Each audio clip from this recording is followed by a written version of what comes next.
अंबरनाथमध्ये संवाद फाउंडेशनच्या माध्यमातून विद्यार्थी आणि पालकांकरता करिअर मार्गदर्शन शिबिराचं आयोजन करण्यात आलं होतं।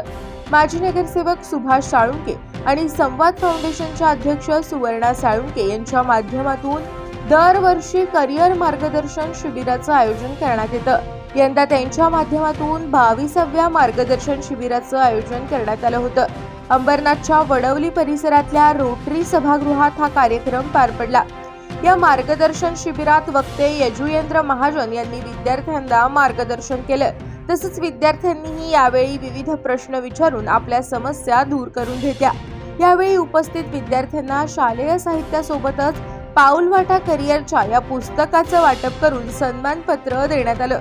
या कार्यक्रमाला शिवाजीनगर पोलीस स्टेशनचे वरिष्ठ पोलीस निरीक्षक अशोक भगत, मनसे शहराध्यक्ष कुणाल भोईर, माजी नगराध्यक्ष प्रज्ञा बनसोडे, संवाद फाउंडेशनच्या सदस्या, शिवसेना महिला आघाडी यांच्यासह परिसरातील विद्यार्थी, माजी नगरसेवक सुभाष साळुंके आणि सुवर्णा साळुंके उपस्थित होते। प्रतिनिधी अजय जोशी, राज्य माझा न्यूज, अंबरनाथ।